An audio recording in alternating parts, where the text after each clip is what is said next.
Yo, yo, we live, baby. No motherfucking intro, man. This is Marcus Rosa, aka Mazuma TV, back at y'all with some more boxing talk. We definitely live. We got some things to discuss. You know what I mean? Shout out to everybody that's in the building or is about to be in the building, of course. You know what I mean? As soon as you come in, you hit the like button. We got some things that we need to talk about in this boxing world, man. We're gonna let a few people get in here, man. Hit the comments, man. Let me know you in the building. You know what I mean?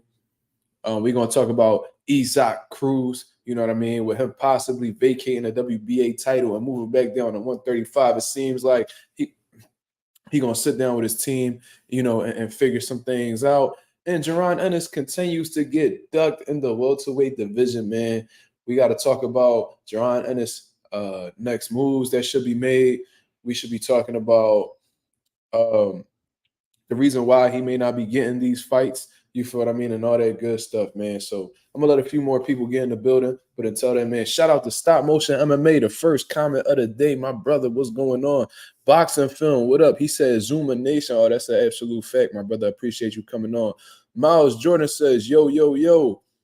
We in the building, man. What's going on? What's going on? Talk to me. What's on y'all mind? How y'all feeling? Yeah, I mean, keep me up to date with what's going on, man. Boxer Film says Ramadan is officially over.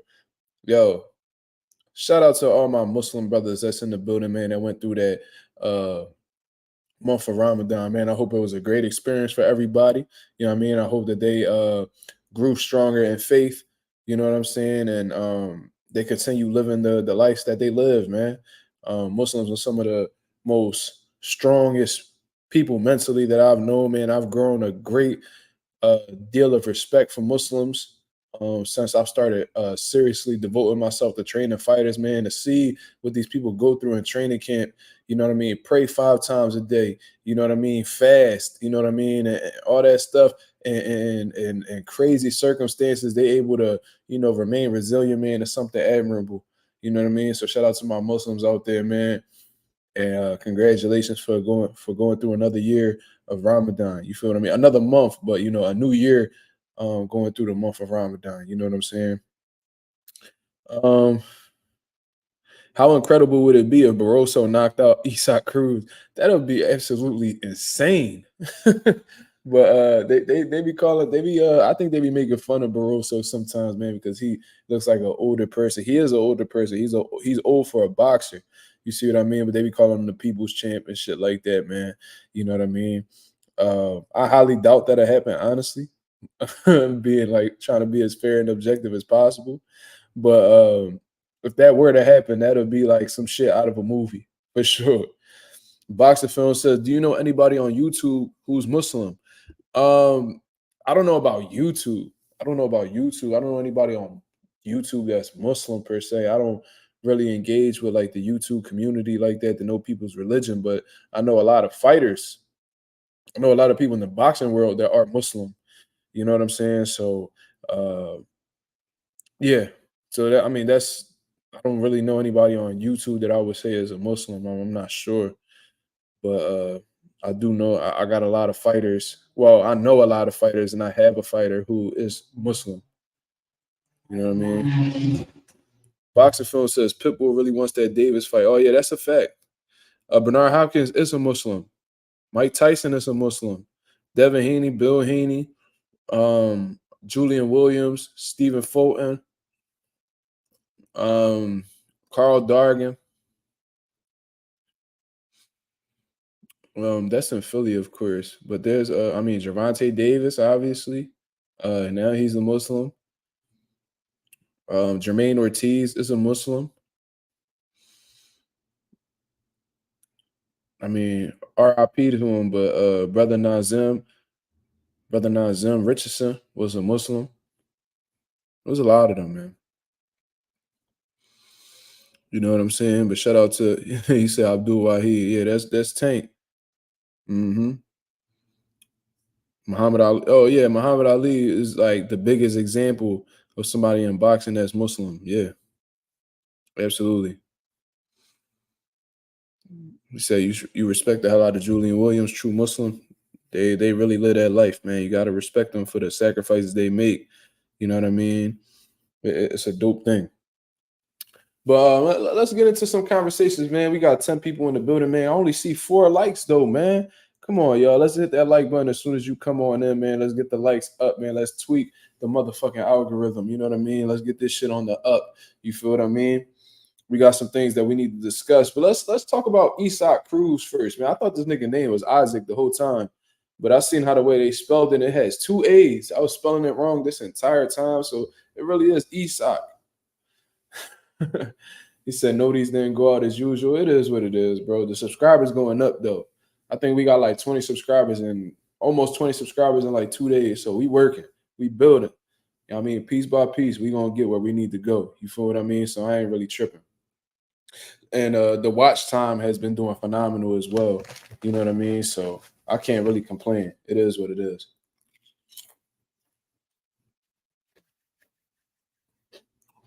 Let's talk about Cruz, man. So shout out to the group chat for putting me on. You know what I mean? I believe it was Anonymous that had sent me this, and this is from Sports Box TV. And this was an interview that had been done by Fight Hub TV from Cruz. According to Fight Hub TV, Pitbull Cruz could renounce WBA title and move back down to the 135 division. So it seems like something that Isaac Cruz is really. I'm gonna call him Isaac, bro. I'm sorry. I don't feel like drawing out Isak. Fuck it. Cruz is seriously contemplating the idea of vacating his WBA title after defeating Rolly Romero in the biggest win of his career and ultimately become a world champion for the first time. He's thinking about vacating that title to move back down to the 135 division. Now, in a direct quote from Cruz, obviously is translated into English. He says, next week we will meet with Sean Gibbons. Sean Gibbons, I believe, is his manager, PBC, and my team to decide if I will stay at 140 or go back to 135. Whatever decisions we come to will be the best for me. I will adjust to 140, but at a lighter weight, I feel stronger. We will wait for a big name or a big opportunity if it's good for us and work towards that. I think the 3 are big names, but I think the most interesting will be Teofimo Lopez and Subriel Matias. Now, this is an interesting quote. You know what I mean? Just to start at this last statement right here, he says, I think the most interesting will be Teofimo Lopez and Subriel Matias. Now, as far as I'm concerned, Teofimo Lopez and Subriel Matias are both champions at 140 pounds. If you find those to be the most interesting fights for you, why are you contemplating go back down to the 135-pound division? That's what I don't understand. You just listed Teofimo Lopez and Subriel being the most interesting out of the big names you mentioned.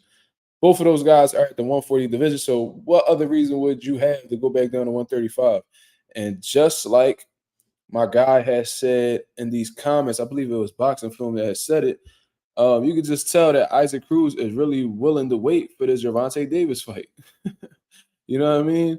Ever since he has lost to Gervonta Davis, it just seems like he's been on a mission to get that back. You know what I mean? Yeah, Boxing Film said it right here. Pitbull really wants that Davis fight. That's an absolute fact.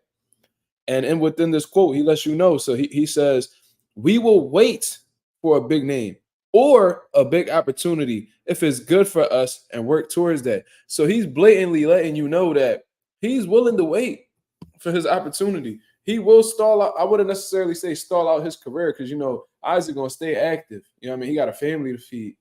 But he's letting you know that he'll sit there and be patient until he gets that ultimate opportunity again, which will obviously be Javantes Davis, because what other big money fight is at 135 that Isaac Cruz could really get a hold of at this point in time? I mean, he could get the Shakur Stevenson fight, but is Shakur Stevenson a big money fight in comparison to Javantes Davis? Not really. You know what I mean? And we knew that the numbers wasn't really in the range or the ballpark that Isaac Cruz was looking into, because Shakur Stevenson had looked to make a fight with Isaac Cruz, and Isaac Cruz team turned it down. That lets you know everything you need to do, everything you need to know. Wasn't enough money. It wasn't an amount of money that intrigued him to take that chance. So the sole reason behind him contemplating going back down to 135 and vacating his world title, his WBA world title, is in hopes to get a fight with Gervonta Davis. You know what I mean? I guess Gervonta Davis got that much of a pull in the boxing world where he'll have somebody take the biggest win of his career and pretty much disregard it and go back down to the 135 division in hopes of fighting you. You know what I'm saying? So let's see what Isaac Cruz come up with, man. If the WBA title is vacant, let me see. Man, I know I was just looking at the WBA rankings. Let me see. I was just looking at the lightweight rankings not too long ago. I know that I think Ismael Barroso is the number one guy, I believe. So let's look. I can't believe they add Bridger weight to this motherfucking. This is some bullshit. I hate that shit. All right, super lightweight. Isaac Cruz, WBA interim champ, is Ismael Barroso, with Kenneth Sims being number one. Okay. I didn't know that. Alberto Puello, Nestor Bravo, Jack Catterall, Rolando Romero at number 5. So if Isaac Cruz was to vacate, I think that'll put Ismael Barroso, or I don't know if they'll elevate him to that point, or Ismael Barroso will fight for the vacant WBA world title, probably against Kenneth Sims. You know what I'm saying? So that's interesting. That's definitely interesting. I'm really looking forward to seeing what Isaac Cruz does next. But in all honesty, man, he's literally telling you that he feels like he's at a within that quote as well. He's letting you know that he feels like he's at a disadvantage at 140 pounds. I don't know if he felt something, pause, when he was in the ring with Rolly Romero, but he's letting you know that he feels a lot stronger at 135. And it's only a 5-pound difference, but we got to take into consideration that Isaac Cruz is very undersized for both weight classes. When you're looking at, the guys that are surrounding the division, you know what I mean? So he says he feels stronger at lightweight. So that lets you know that he may feel a slight disadvantage being at 140 pounds, but at the same time, he says that he'll adjust to 140 if necessary. So we'll have to see what's up. You know what I mean? We're going to have to see what's up. If he vacates the title and goes back down to 135, I think that he's losing a lot of leverage at the end of the day. I think that the Gervonta Davis rematch isn't something that's really going to be put on the table for Isaac anytime soon. You know what I mean? I think that Tank is on a mission right now, and I think that in due time he will be taking on those big challenges, whether it's Shakur Stevenson, Frank Martin, Shakur Stevenson, Frank Martin, Devin Haney, shit like that. You see what I'm saying? So I don't know if he's ever going to look in Isaac Cruz's direction again. Plus, he beat the man clearly with one hand. So how can they really sell the fight if they were to make a rematch happen? You know what I mean? So I would strongly suggest, if I'm Sean Gibbons or if I'm anybody on Isaac Cruz's team, is to stay at 140 pounds. You know what I mean? If you want to get a couple, gimme fights at 140 to build yourself up to the weight, just get your name out there, stay active, stay sharp, then that's what you'll do. And then, I think that there's a lot of money that you can make at 140 as well. You know what I mean? The Devin Haney fight, I'm sure you can make a bag off of that fight. Subriel Matias, I'm sure Eddie and PBC could come with something that they could bring a bag to the table. You versus Teofimo Lopez, I don't know how realistic that is in all honesty, because, Teofimo fighting guys like Steve Claggett for some reason. So, there's money to be made at 140. 140 is one of the most stacked divisions. And when you have a lot of talented, well-known fighters, it could definitely generate a lot of revenue. So the last thing I would do if I was Isaac Cruz was, get rid of my world title, because, I think that world title really brings credibility to his name. It gives him leverage at the negotiation table. You know what I'm saying? Like, people talk shit about world titles all day. We got too many of them, blah, blah, blah. But when you have the WBA, WBC, WBO, IBF, when you bring that to the table, the people that's negotiating the bread with you got to be a little more respectful. Gotta be a little bit more respectful, bro. I'm not a contender. I'm not a fucking prospect. I'm a world champion. So when y'all come with a bag, y'all gotta come respectful. You see what I mean? The bag gotta be, it gotta make sense. You feel what I mean? I think it brings a lot of leverage to the negotiation table. It's a good negotiation tool. That's what I feel like. You know what I'm saying? So that's what it is, man. I guess we just gonna have to wait and see exactly what Isaac Cruz decides to do for real, because if he's that hell bent on fighting Gervonta Davis, he may feel like getting rid of that belt is worth it.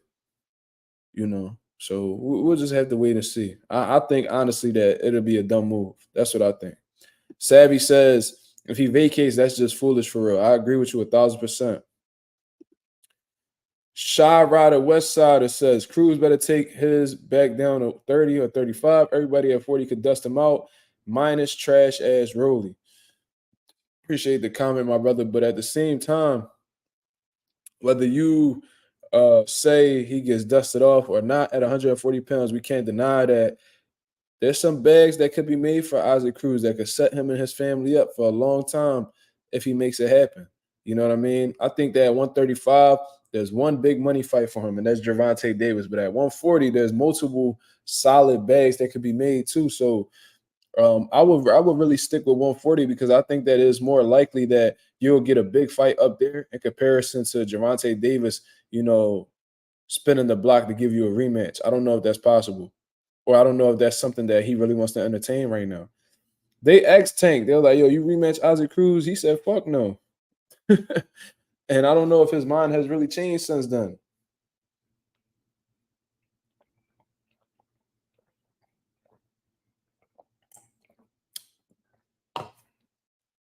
Who does he beat at 140, though? I mean, if we talking about the challenge, if we talking about the other champions at 140, I'm not going to lie to you. It's an uphill battle. You know what I mean? It's boxing at the end of the day. So, anything can happen. We could be proven wrong at any given moment, but he could probably beat a Ryan. I don't know. Subaru Matias and him, I mean, that could be an absolute war. That I don't know if it plays in his favor, honestly. I think Devin Haney outboxes him, but I think that I don't think that going against any of the champions will really benefit him in terms of him winning. I think it'll benefit him financially, but I don't know if he could beat any of the champions. Teofimo Lopez, I don't know how that'll turn out. You know what I mean? Maybe Teofimo puts on a boxing display. I don't know. He's inconsistent anyway, so we don't know. Shy Rider said Matias closing both Cruz eyes. DB says Cruz versus Taylor. Are you referring to Josh Taylor? Because Josh Taylor is about to rematch Jack Catterall. And it's not really guaranteed that he's going to defeat Jack Catterall. A lot of people thought Catterall beat him the first time. And Taylor hasn't really looked himself since then. He's been inactive as well, so I don't know how that's going to turn out for him. I don't know if Josh Taylor will be the guy. I don't know if Josh Taylor will be the guy. Teal hits him with a mean uppercut. I feel like Isaac Cruz don't really be getting hit that clean, though. He brings his hands up. He brings his hands back pretty good. He got a tight high guard. I don't know. Gervonta Davis tried to land that uppercut, and Cruz kept blocking it. You know what I mean? He didn't get hit with that kill shot like everybody else do. He went 12 rounds with Tank. That speaks volumes. Okay, that's a good one. Lorenzo said Prograis versus Cruz. That's a good one, and that might be something that may be a style that will benefit Prograis at the end of the day because he don't gotta look for nobody. You know what I mean? Prograis is a big puncher. He's a strong dude, and he's a flat-footed, come forward pressure fighter as well. That has a little bit of boxing skill, not the most. You know what I mean? But he has some solid boxing skill, and Isaac Cruz don't like to take a step backwards neither. He want to go out and thug it out with you. So if they get into multiple 50-50 exchanges, one of those exchanges might win Prograis the fight. Who knows? You know what I'm saying? But I don't know. I don't know how that fight will go. I think that's a competitive fight right there. I like it. But I don't know if that'll generate the money that Isaac Cruz really wants right now. Shy Rider says, crazy question. How you like this? Cruz versus Gary Antoine Russell. Ooh-wee. That's a good-ass fight. Because Antoine, a dog, I believe he still got all knockouts as well. I don't know. That might be too much for Isak, man. That style might be too much for him. Might be too much for him. And Antoine is with PBC as well. Yeah, that'll be a good fight. But like I said, Eastside Cruz letting you know that he looking for the bag. You know what I mean? He looking for the bag. He looking for the bag so much that he willing to get rid of that title. I don't know if he gonna give Antoine that opportunity that he looking for. You know what I'm saying? He said, "Nah, I got it. Cruz versus De Los Santos." That's another good ass. That's a good ass fight right there, boy. That's a good ass fight right there. Y'all putting together some good ass fights on here.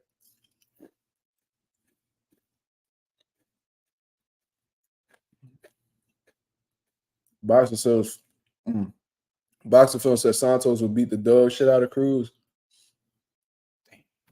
I would love to see that. There's so many good fights that he can make, in all honesty, whether it's at 35 or 40. But at the same time, just based off of that statement that I just showed you, it seemed like Isaac Cruz and his team got their business caps on, man. They got their business hats on.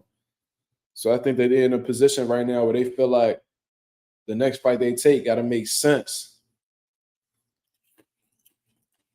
That's what it seemed like to me.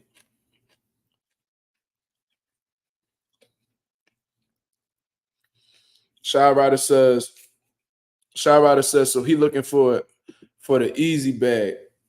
I wouldn't necessarily call it an easy bag. I just think that he looking for a bag. I don't know if he really cares whether it's easy or difficult. I just think that he on some shit where it's like, show me the money.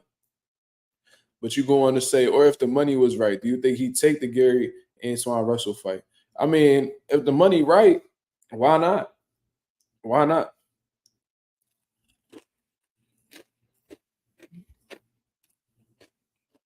But Shakur Stevenson is attempting to make him an offer and they turn it down. I'm sure that's going to be a bigger bag than what Gary Antoine Russell's team come up with. So, because Shakur is the bigger star in comparison to Gary Antoine Russell. So, I don't know. Gary Antoine Russell need to market himself up more, man. He's one of the most slept on motherfuckers in the sport of boxing. He need to step out and talk more. He got to market himself more, man.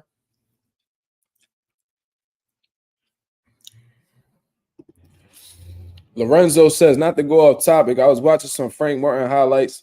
He was fighting a dude that was digging to the body, and Martin was getting visibly hurt by them body shots. Well, I think you're referring to the Harutunian fight.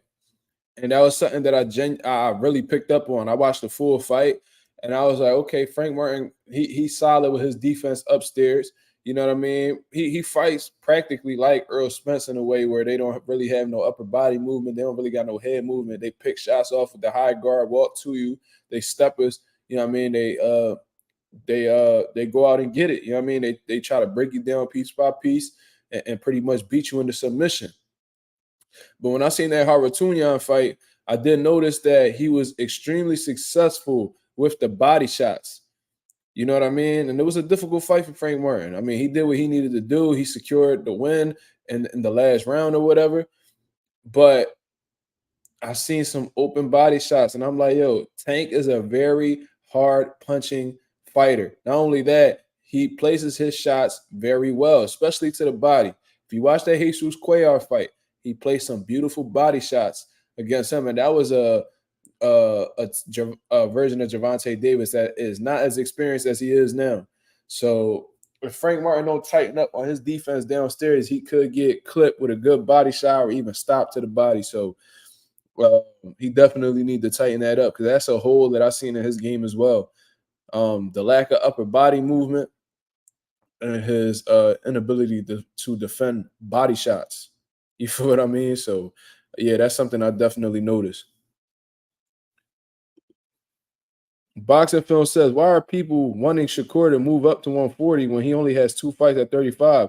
Not to mention, Shakur weighed in at 133 against Santos. He can still make 30 if he wants to. I've been saying that. I've been saying that he can make 30 if he wants to. When he speaks about making weight at 35, he said it's very easy and that he eats the entire week leading up to the fight. So I think, in all honesty, I think he moved up to 135 too quick. I think that he had a bad camp, in all honesty, where he wasn't just following through with his weight. So he missed weight as a result. And he took that as a sign that his body was outgrowing the division. You know what I mean? Or at least he was putting that out there, but low-key wanted to go to 135 because he seen more opportunities there. I think that he moved out of 130 because he realized there wasn't really no more big fights there. He got the Valdez, he got the Jamel Herring fight. He became unified there. And then he probably saw that there wasn't really no big opportunities there that could really elevate his career. So I think that he strategically may have missed weight at 130 as a result. It moved up to 35 because he wanted to, get more opportunities in his lap. You know what I mean? That's what I think. I think that he can still make 130 and fight guys in that division and stuff like that. If you're 2 pounds below the actual weight limit, you're making the weight easy. Straight like that. You know what I mean? So who knows? But people probably want to see Shakur fight at 140 because 140 is one of the hottest divisions in boxing. You know what I'm saying? A lot of the fighters that was at 35 moved up to 40. There's bigger names at 140 than at 135 at this point in time. Besides Gervonta Davis, 135 isn't really packed with the guys that they used to have. Teofimo moved up. Ryan moved up. Devin moved up. You know what I mean? Isaac Cruz moved up. Got a world title. Like, it's just, you know what I mean? Rolly moved up. Everybody moving up. So that's the exact reason why they want Shakur to fight in that weight, because all the other guys is up there. All the popular names. They want to see Shakur being there with some well-known fighters. It makes sense. But is he ready for 140 if he's making 35 so easy? He might be at a disadvantage.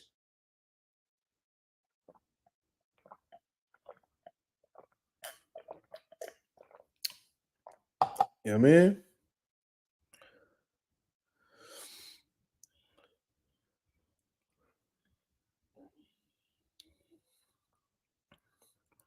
Boxing Film said he missed weight on purpose. That's possible. That's possible.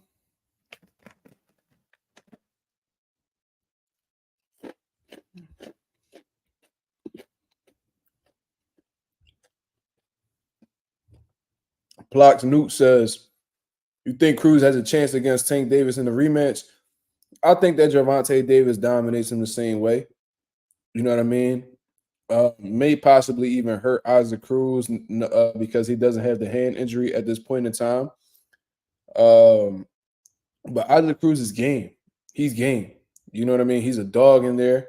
You know what I mean? He's not easily discouraged. I never seen that man look discouraged at any point at any of the fights that he's had. So I think that he'll be game the entire time. But I think that Gervonta Davis is just a couple notches above him. I think he's a couple notches above him. And stylistically, if Gervonta Davis puts his outboxing hat on, he beats Isaac Cruz 10 out of 10 times. Like, I think that's like hands down. Ain't no doubt in my mind. Isaac Cruz is pretty limited. And that's like the first fighter that Javantes has ever fought that he had a height advantage over. So, I don't think it's. I don't think. I mean, he has a chance, obviously, because he's game, but I wouldn't give him the biggest chance. You know what I mean? Probably 70-30 in Gervonta favor, honestly. And I think that's being generous for real. There will be a time in a fighter's career where they have to decide get in compliance and possibly lose, or miss weight to ensure not getting whooped. Okay, I see what you're saying.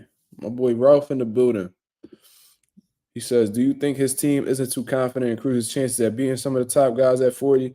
Well, he said he hasn't really talked to his team yet. So I think that the statement that was made was just the thoughts of Isaac Cruz. I think that in his head, he feels like he's at a disadvantage at 140 pounds. He's telling you because he says that he feels significantly stronger at 135 in comparison to 140. So if you feel stronger at 135, then at the same time, simultaneously, you could say that you feel weaker at 140. That's pretty much what he's saying. So, I mean, if he doesn't feel like the best version of himself and he goes up against some of the elite at 140, do you think that he'll be completely confident being in there? I don't believe so. So I don't know if it's his team that feels like that, but Isaac Cruz is definitely coming across as if, he's not 100% at 140. You know,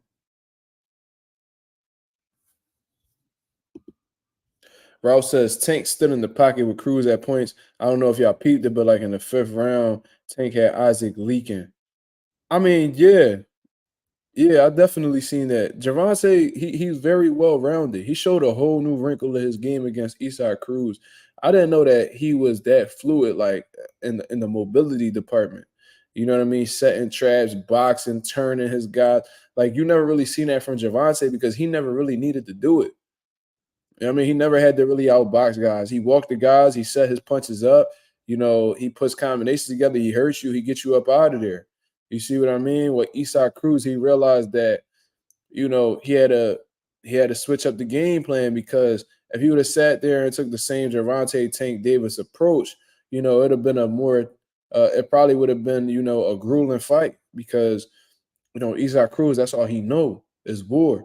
And your whole thing should be to neutralize Isaac Cruz. And you're not gonna neutralize him by standing there and banging with him. If anything, you playing into his favor. So to neutralize him, you gotta box him.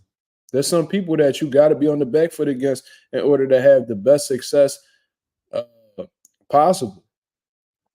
You know what I mean? That's why Floyd says real champions could make adjustments. Javante showed that he was a true champion. He made adjustments. He showed he's not one dimensional. Go back and watch the Tank fight when he fought in Europe. Which one you referring to? The one that when he knocked out Liam, what was it? Liam Walsh? Is that what you referring to? Where he came out like Michael Jackson? Hmm. I don't know if you're referring to that one because if you're speaking about the Liam Walsh situation, um, I'm gonna definitely have to watch that back because from what I recollect, he absolutely steamrolled him. He absolutely steamrolled that dude.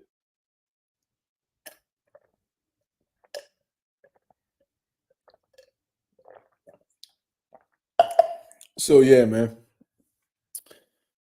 that was my whole take on the whole Eastside Cruz situation. Might possibly vacate the WBO title in hopes of getting a big fight at 35, which is clearly Gervonta Davis. You know what I mean? But in my honest opinion, I think he needs to stay at 140. You know what I mean? Get some title defenses in, get your name solidified in the division, adjust to the weight division, and take on them big fights that may be available to you in the future. You know what I'm saying? That's it. That's all. DB said we saw flashes of it versus Santa Cruz. Yeah, I know exactly what you're talking about. I know exactly what you're talking about, but he showed it. He put it on full display against Eastside Cruz. You know what I mean? He showed that he could do it consistently. If you're showing flashes of it, I mean, that don't necessarily mean that you could do it consistently. He showed that he could do it consistently against that style that Isaac Cruz has. And I gained the newfound respect for Javante after that. You know what I mean? Because I knew he was skilled. I knew he was capable of doing certain things. I just needed to see it. And he showed out that night, man. I thought that was one of Javante's cleanest performances. Um, he's gotten a lot of knockouts. He's pretty much cleaned a lot of dudes up in the boxing ring. But the fact that we were able to see Gervonta Davis go 12 rounds and go about it successfully and put on a boxing clinic, you know, it shows how special he is overall. Hmm. But let's get into. Cause I just got out the phone with my guy Jamil Parker, man, YSM Sports Media, and we was talking about Jaron Ennis and exactly what's going on with his career. And I really wanted to speak on it with y'all because it's a highly unfortunate situation with what's going on with Jaron Ennis. You know what I mean? Let's just talk about it, man. I'm gonna try to get these. I don't really want to see the comments. I ain't trying to get too distracted. So, I mean, y'all could chat amongst yourselves, and I can come back to the comments later. So I'm gonna turn the comments off right now. Y'all still be able to see it, but I won't. So, Jaron Ennis, from what I've heard, well, first of all, he's gotten the court situation taken care of, according to what I've heard. You know what I mean, which is a great thing. And from what I've heard, Jaron Ennis is a complete free agent.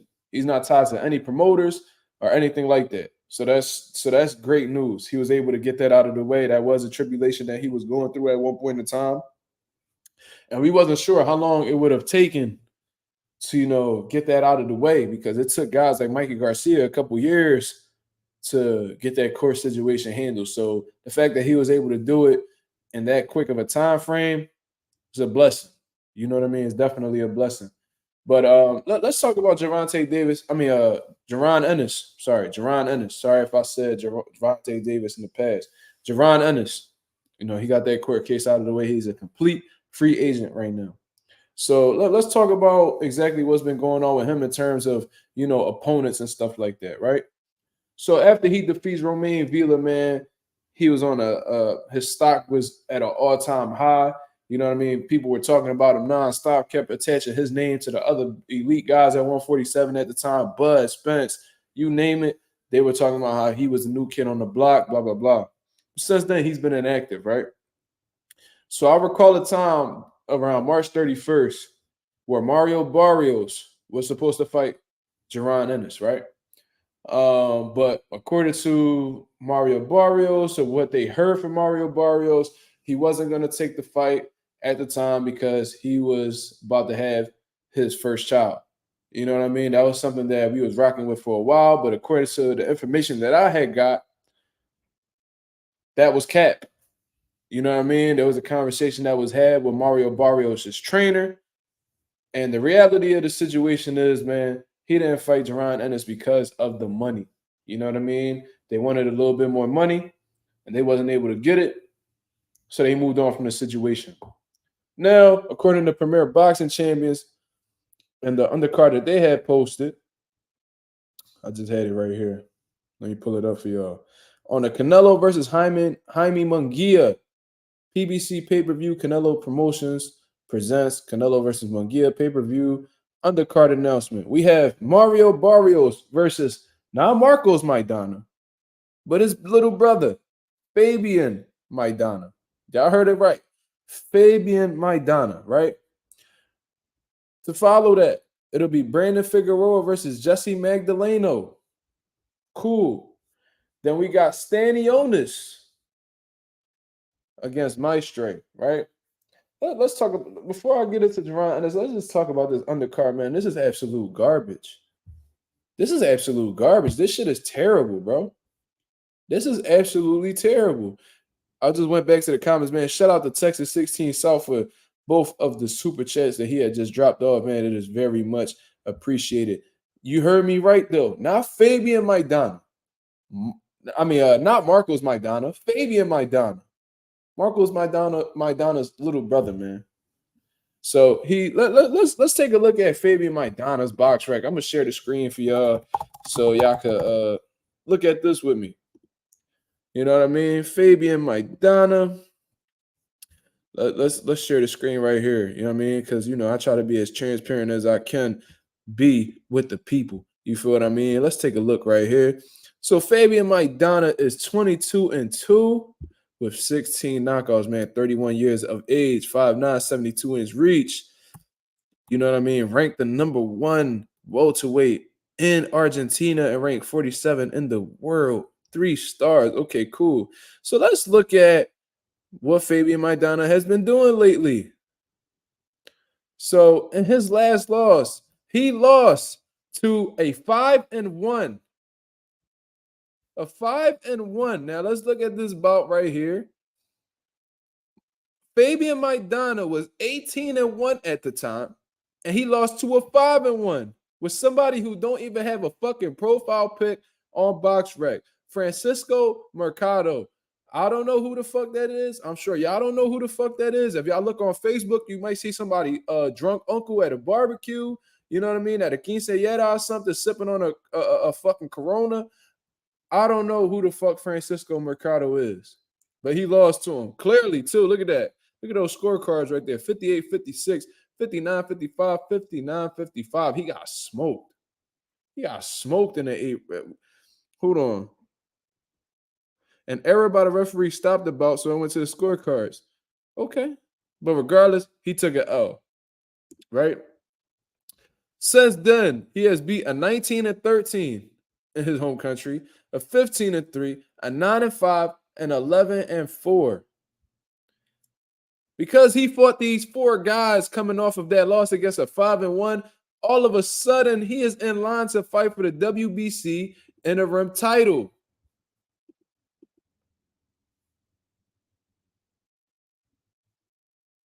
Y'all hear this shit? Do y'all hear this shit? This man, y'all see it right here. I'm showing y'all. Just giving y'all the public information. Since he lost to a 5-1 nigga with no profile pic, if y'all go on Facebook right now and put Francisco Mercado, I guarantee you gonna find you a nigga with a polo shirt with his collar up. You know what I'm saying? With some motherfucking thong sandals on the grill. You know what I mean? With some burnt ass hamburgers on the motherfucker. You know what I mean? You probably gonna see that type dude on there. You know what I'm saying? With some ashy ass ankles with the thong sandals on. You know what I mean? No profile pic. No profile pic. I can't make this shit up. Comes back and beats a 19-13, a 15-3, a 9-5, and 11-4. Let's check out this 11-4 right here. He's gotten stopped twice, but Fabian Midana wasn't able to stop him. He went all 10 rounds with an 11-4. Then all of a sudden, because he was able to beat those 4 guys, all of a sudden he's in line to fight for the WBC interim title. How the fuck is that possible? How is that possible? How is he in line for that, right? So that's a trash fight right there. Not gonna lie to y'all. That's a trash fight right there. You know what I mean? Let's move on. Brandon Figueroa, man, going up against Jesse Magdaleno. Now, as far as I'm concerned, I believe Jesse Magdaleno just got smoked not too long ago. So, and who was that against? Like Ray Vargas or some shit like that? Let's take a look. Let's take a look at his box rec.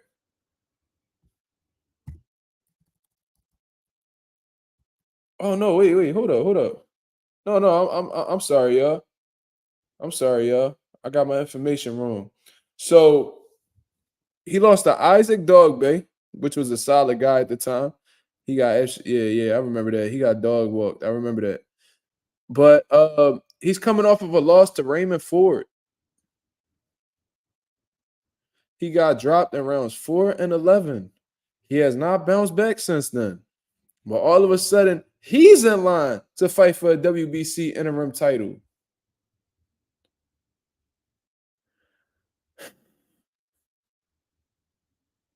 That's another trash fight, y'all.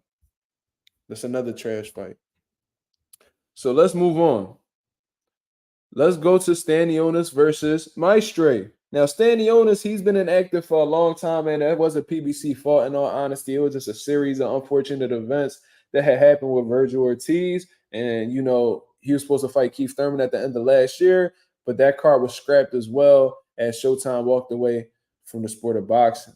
You feel what I mean? So a lot of these things just didn't play out in his favor, honestly. So I don't have a problem with Stanionis coming back and fighting Maestre. However, Maestre is somebody who had gotten cooked, fried by my boy Mike Fox. You know what I mean? One of the biggest robberies that I have seen in this era. And Maestre has not wanted to spin the block since then. You know what I mean? I think this dude like a fucking, I don't even know how, this dude's like a 37-year-old prospect. How old is he? 37. I got it on the money. He's 6-0 with 5 knockouts and a draw. Now, he beat Trayvon Marshall. Trayvon Marshall had no business being in the ring with Gabriel Maestre. I don't know what the fuck happened. I don't know why they did that, honestly. But you know, they did it regardless. You know, Trayvon Marshall was not ready for that step up. I don't know who gave him the impression that he was ready for somebody as experienced as Maestre, but regardless, it is what it is. That Mike Fox fight right here, he got absolutely cooked. Maestre got dropped and all got a boxing lesson, and they gave it to him. You know what I mean? So, you know, this is a dude that, you know, who's 6-0-1. And, you know, he's in line to fight for the WBA regular world title. Can't make this shit up. So this is a trash undercard, ladies and gentlemen. This is a trash undercard. I'm sorry. Let me cancel this shit out right here. Absolutely garbage. So I'm under the impression that the reason why these fights are as trash as they are is maybe because the majority of the budget that was put in place for this pay-per-view event went to Canelo Alvarez for the most part. You know what I mean? He probably took like 75% of the motherfucking budget, and they had to settle for these type of fights.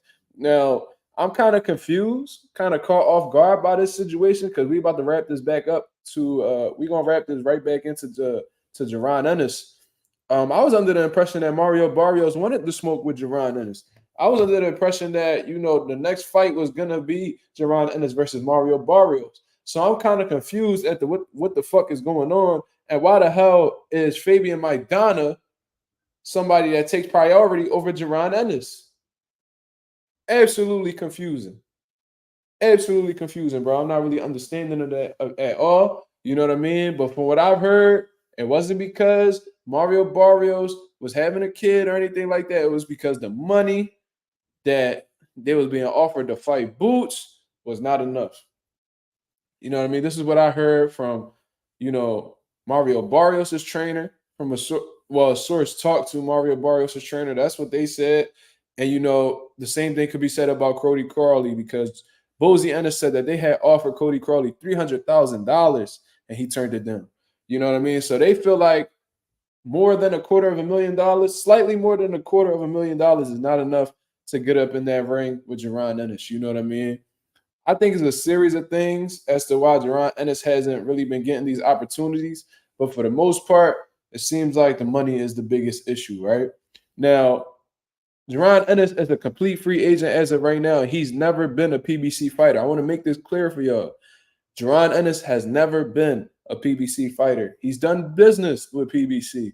He's been associated with PBC, but he's never been a PBC fighter, right?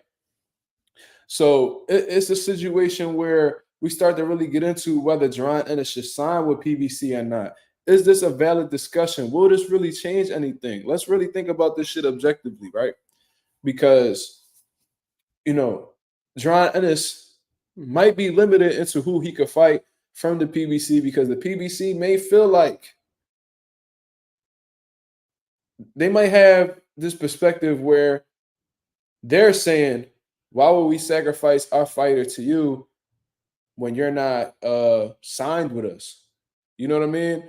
It's pretty much like you taking the benefits of being a PBC fighter, but you're not committed to the PBC. So what Jaron Ennis could easily do is, beat all of the opposition that PBC ultimately sacrifices to Jaron Ennis. Then he could go on and do business with somebody else. Bro, they want the benefits of you beating their fighter. They don't just want to be left in the dark with, fighters that they invested so much money into, and then they ultimately cash out with boots, and now they stuck with a damaged product. You feel what I mean? So that's one thing, right? Why would the PBC sacrifice their fighters to you if you're not signed with them, right? That's one thing. Another thing is, if you're not one of their fighters, they're not going to overpay you. They're not going to overpay your opponents to fight you. You know what I mean? They're not going to give these guys the big bags that they want to fight you because you're not their fighter. They're not going to invest all this money and give it to their guys to fight you if they're not benefiting off of you financially. And this is another thing. If Boots were to sign with PBC, it doesn't necessarily guarantee that he's going to be given these fights with these guys. You know what I'm saying? And it brings me back to the situation when Luis Ortiz had signed with Matchroom Boxing. He was under the impression, and his team was under the impression, that if he signed with Matchroom Boxing, he was going to be able to get that ultimate big fight with Anthony Joshua. What happened? He signed with Matchroom, fought a couple turkeys, never got the Anthony Joshua fight, and got rid of the deal shortly afterwards. You being signed with a network does not necessarily mean that you're going to be given the guys that are under the same banner. DB says, I think Barrio's going to beat Boots. Well, I mean, if that fight ever does happen, please hit me up so we can make a little wager on the side. You know what I mean? I can show you, proof of funds or whatever the hell you want to see, man. You know what I mean? We could give both of our bread to somebody that's like trusted. You know what I mean? And really put that bet up, bro. If you really think that. Barrios gets stopped by Jaron Ennis. Easily, too.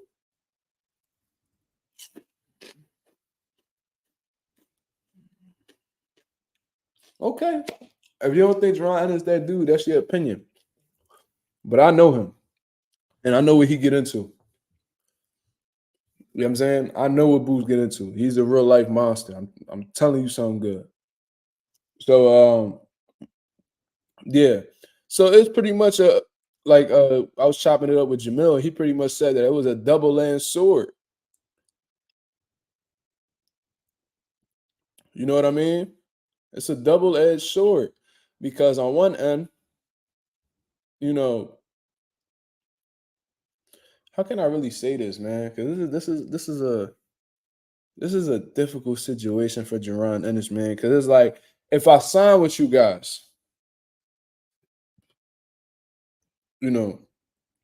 it's not guaranteed that I'm gonna be getting these big fights with these fighters, right?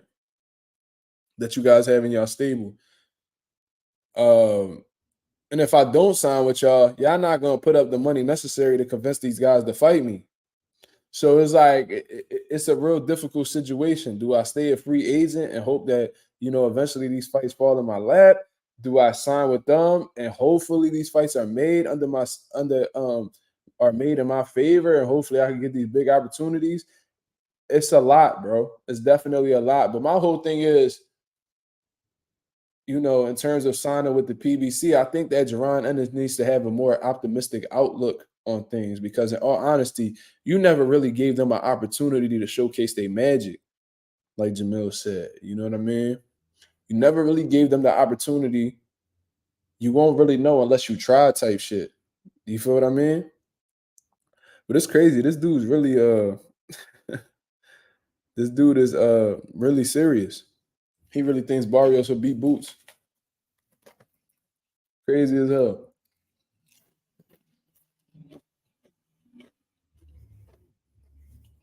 With how fast Barrios' face gets swelled up to his nose, man, that's gonna be a bad jump. He gonna get him out the way before the middle rounds.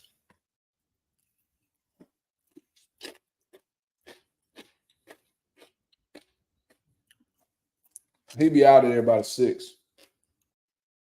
For sure. But yeah, man, it's a real difficult situation for Jaron Ennis, man.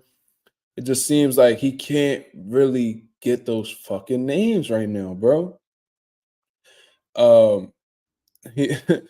Cody Crawley, they was talking about how he put in the petition. Cody Crawley put in the petition to be the mandatory for the IBF, to not follow through with it, and now he's in a whole totally different purse bid for the WBC title eliminator. Do y'all understand this? This man did a petition to fight to be the mandatory for the IBF world title, and he was granted that. This man is in position to fight Boots next for a world title. You know what I'm saying? And for the biggest money that he's ever made in his career. However, he's also in a situation where he may possibly fight in a WBC title eliminator for less money than what he would get from Boots Ennis.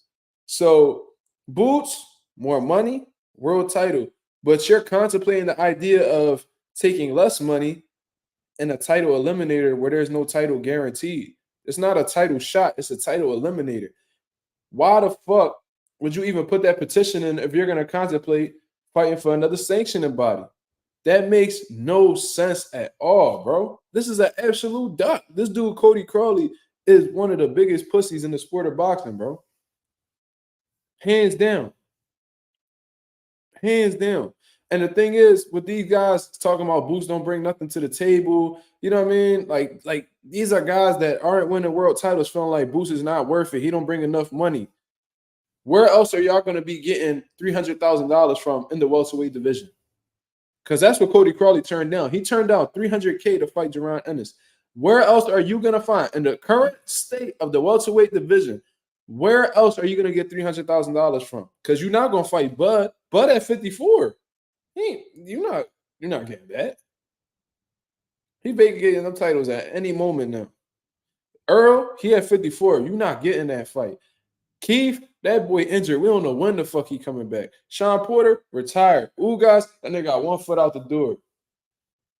Mario Barrios, you not getting $300K to fight Mario Barrios, bro. I promise you that you not.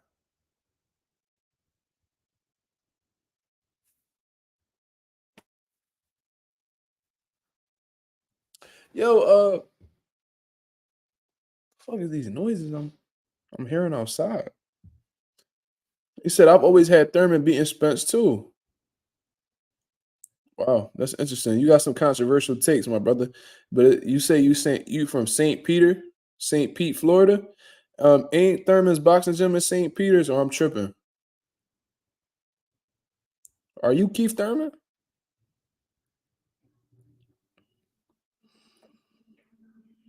Don't Keith train in St. Pete? Hmm. Hmm.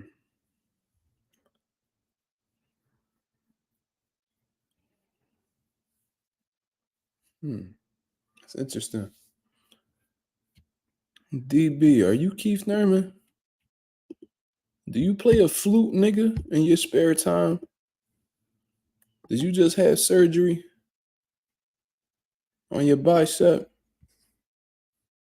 So you bored at the crib on people's live streams? You better answer me, DB. I ain't playing with you.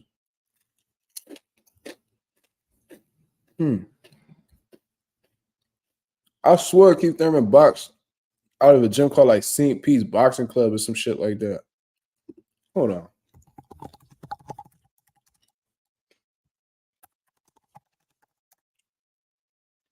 St. Pete Boxing Club. See, I knew I wasn't tripping. So you either a biased Keith Thurman fan because you're from St. Pete, or you're Keith Thurman. And if you're Keith Thurman, you laughing and shit. You think I'm playing with you. If you're Keith Thurman, we need to have a conversation, my brother.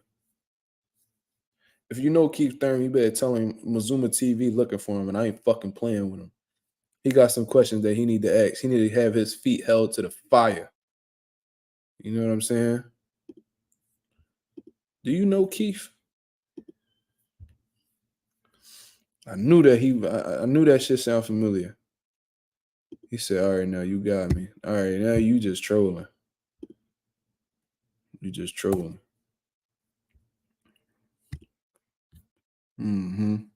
Put that damn StreamYard up. Come in here acting like Keith Thurman. I ain't never heard nobody defend Keith Thurman in like 7 years. The one motherfucker DB want to defend Keith Thurman. I'm suspicious, my brother. You either his last fan or you are him. Well, anyway, let's continue to talk about Jaron Ennis, man, and these opponents. So these opponents acting like these guys are genuinely feeling like the bag that is coming with a Jaron Ennis fight really isn't worth it. But at the same time, when we're really looking at the landscape of 147, where else are you going to get this type of money from?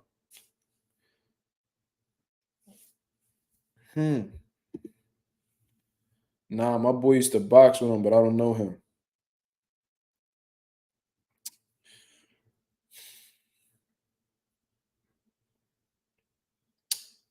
I call bullshit. But we're going to let it rock because I can't prove nothing. You feel me? Raul says, I guess Midana and Maestre are bigger fights for Stanionis and Barrios than Boots. It makes no sense. It makes absolutely 0 sense. 0 sense. But, you know, I mean, and this is what frustrates me more than anything, man. It's like you see that Boots want to get these opportunities. You see that he wants to prove himself and get these big names, meaningful fights or whatever. but they just look in different directions whenever them contracts come out or when them offers are brought to the table. They just seem to look the other way. Meanwhile, we got these dick eaters, these fake boxing fans coming out here talking about, but Boots don't fight nobody, bro. He don't fight nobody, bro. Bro, you acting like he not trying.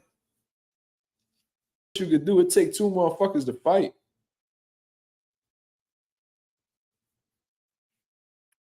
Can't make this shit up, man. So you see that he tried to get a fight with Cody Crawley in play. Cody Crawley puts the petition in. Then all of a sudden wants to start evaluating different options. How the fuck do you go from being a man from having you have two choices? 300K IBF world title, 50-50 of 477K. So if I do the math on that, what's that, like 238,000 and some change? 238,000 and some change. You know what I mean? And if you win, you get 10%. It was some weird shit like that. And no world title. And when you get your taxes taken out, you'll be lucky if you leave with half of that. Which one is the better choice? Bigger name, more money, world title, no name, title eliminator, less money. But somehow these motherfuckers know the business. Shit is mind-boggling to me, dog. Shit's sad. It's sad that a talented generational dude, a generational talent like Jaron Ennis has to go through these type of things, man. So Jaron Ennis is really like in a serious conflict right now. He's in a serious conflict right now.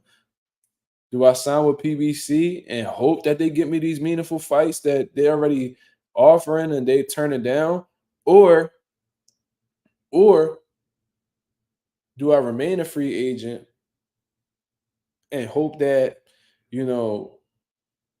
I find a way to stay active, and genuinely and hopefully have somebody willing to step up to the plate to, give me an opportunity. That's where he at right now. There's no more legal issues. He got that out the way. Now it's just a matter of who the fuck can I get in the ring? Disgraceful, bro. Barrios fighting shit. I already forgot who the fuck he fighting. Fabian Midana. Cody Crawley exploring different options for some reason, as if Boots isn't the biggest option for him right now. Conor Ben, he posting shit, but I don't hear nothing about, Eddie Hearn encouraging that fight at all. It just seemed like Conor Ben posted up something. I ain't hear Eddie Hearn say nothing about that. And what I heard from a credible source, that Jaron Ennis and Cody Crawley were trying to make that fight happen, but Cody Crawley didn't want the fight to happen in Philly. Philly was going to have a card with Jaron Ennis and Stephen Fulton on it at the same time, but Cody Crawley had a problem with the fight being located in Philadelphia. Motherfucker, you are the challenger. Who the fuck are you to decide where the location is? Who are you to think that you have a say? And to keep it real, y'all could fight in Philly, Jersey, Texas, Arkansas, Alaska, Hawaii, Maine, Idaho, nigga, Massachusetts, Georgia, Kansas, Missouri, Illinois. It don't fucking matter, bro. You cannot beat Jaron Ennis no matter where the location is at. Why don't you just take the money and get your ass whooped, nigga? Fuck is you talking about? What the fuck? Like him fighting in Philly gonna give me some type of superpowers? Or like, what's the problem? You are the B side, sir.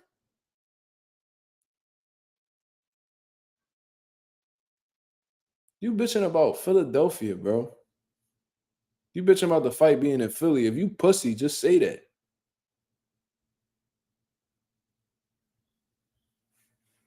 I don't hear Leon Paro bitching about fighting in Puerto Rico. Why the fuck is you bitching about fighting in Philly? Do you want the fight to happen in Canada, sir? Would you like to get your ass whooped in front of your people?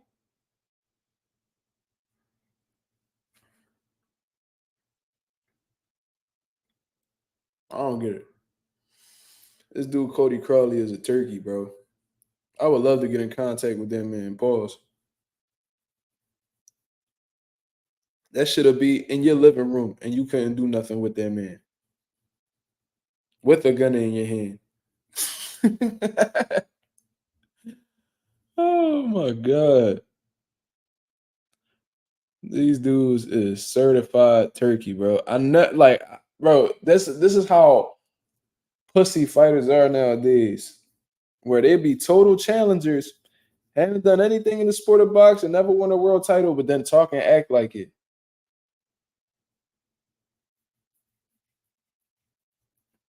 Yeah, Boots need to step in Cody Crawley yard on some Kimbo Slice shit. Just beat that nigga to a pulp. Oh man. That's crazy.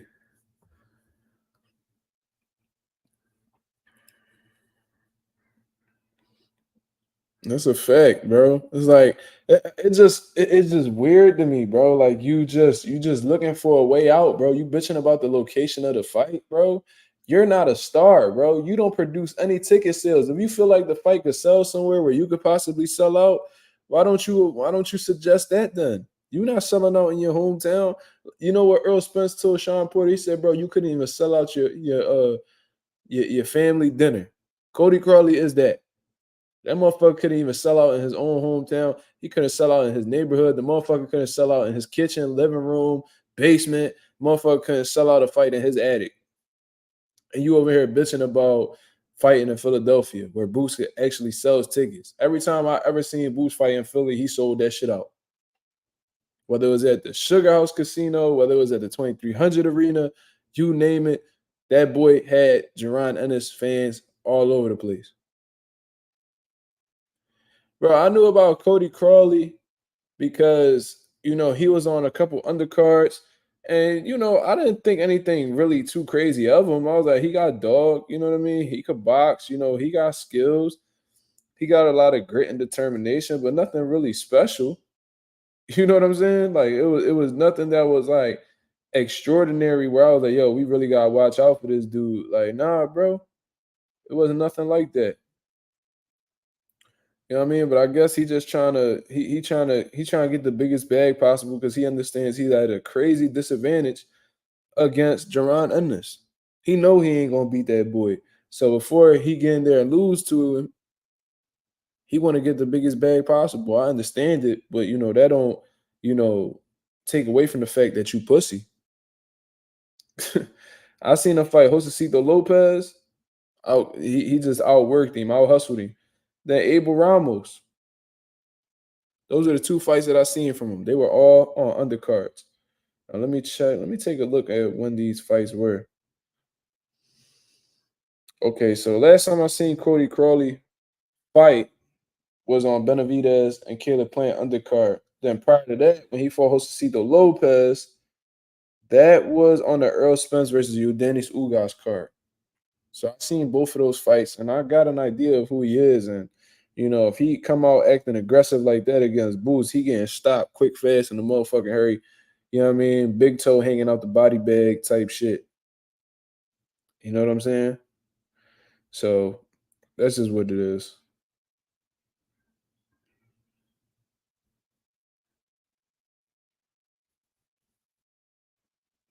Oh shit.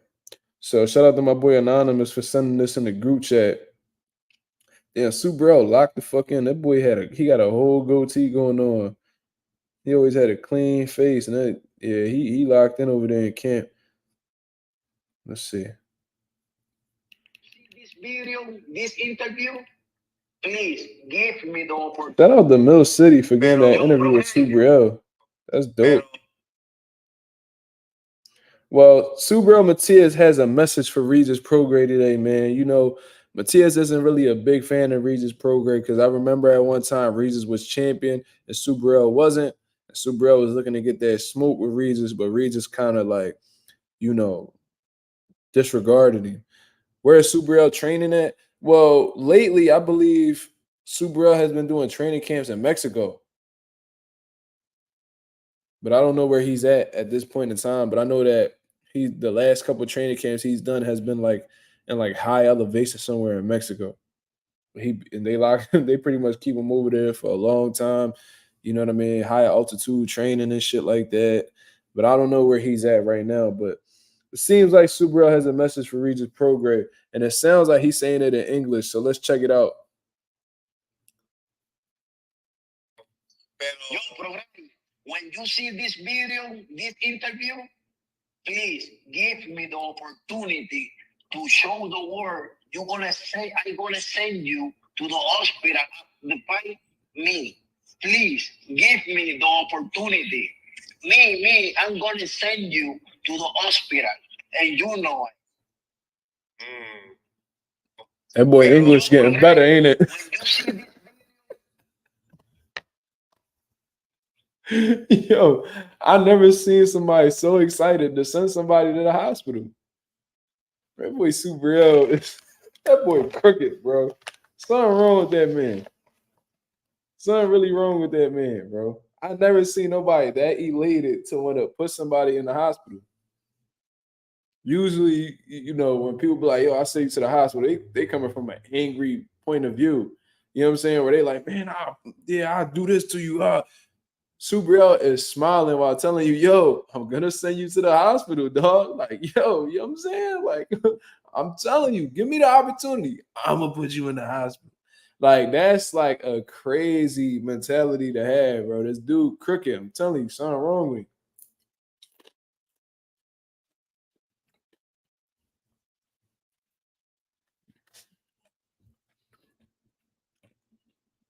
He said, give me the opportunity. He said, yo, Program, when you see this interview, please give me the opportunity to show the world. I'm going to send you to the hospital after the fight. Me, I'm going to send you to the hospital, and you know it. Wow. Regis don't want that shit, man. Regis don't want that shit.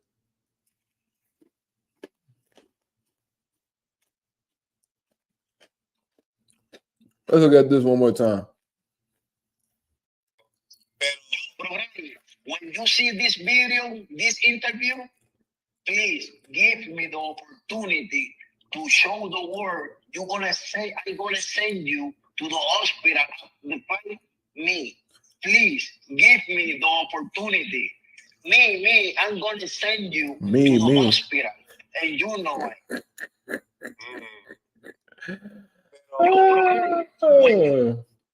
They better hope that Subriel don't become fluent in English, because if he do, motherfucker's gonna be in trouble, man. He gonna be talking so much shit. He look and sound like Tito Trinidad. Well, he darker than Tito. But yeah, I mean, he got that Puerto Rican accent. Yeah, I see what you're talking about. I don't think he really looked like him, but I see what you mean by he sound like him. Mm-hmm.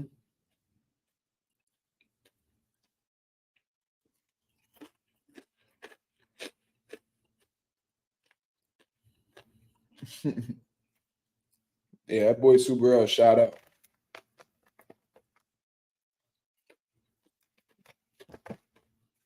I wonder how, bro. I would love to see like these fighters like initial reaction when they first hear shit like that. That'd be hilarious to see.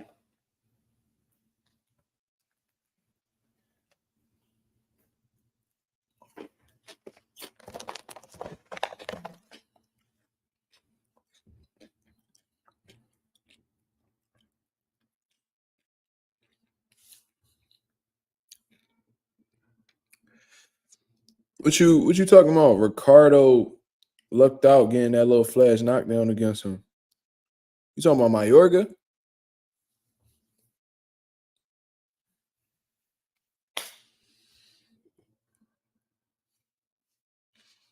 A lot of people dropped Tito though. A lot of people dropped Tito. He had like balance issues like early on, like in the rounds for some reason. I don't know exactly why that was, but a lot of the times he had gotten knocked down was like on some flash knockdown shit. You know what I'm saying?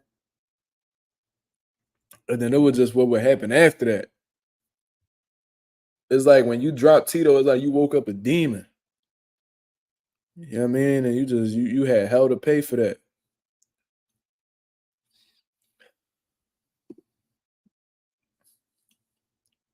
I know Regis will have an opportunity to catch Matias with counter shots, but Regis has too low of an output to hang in there with Matias. Yeah, I think that he'll have Regis extremely uncomfortable because Regis does not like the fight going backwards. He refused to fight going backwards, and against Matias, he will have no choice but to fight going backwards. And I don't know if Regis could punch going backwards. I don't know that. So I think that once Matias gets him on the back foot consistently throughout the fight, I think it'll go downhill from there. You know what I'm saying? Oh yeah, that's a fact. Juan Manuel Marquez is one of them dudes that if you dropped him, shit was about to go left. That's like the worst thing you could do was drop him. The only motherfucker I know that didn't have a tough time after dropping Marquez was Floyd. And the only person I seen didn't have trouble after dropping Tito was Bernard. You know what I mean? But yeah. Yeah, Marquez is a demon, bro. That's one of my favorite fighters all time. I love Juan Manuel Marquez, man. But yeah. It says, how would Tank and Matias play out? I mean, I don't know. I have no idea, bro. Like there's things that need to be seen before I could really make that judgment. I do think that Tank has the tools possible to defeat Matias, whether he decides to outbox him or hit him with a good shot, set a trap and run him into something. That's possible. But let's say it's a situation where Matias is able to take Javantes' punch. What if he hits? We seen Gervonta bothered by body shots by Isaac Cruz. You know what I mean? I wouldn't say hurt, but it definitely got his attention. Who's to say that Matias couldn't hurt Tank to the body?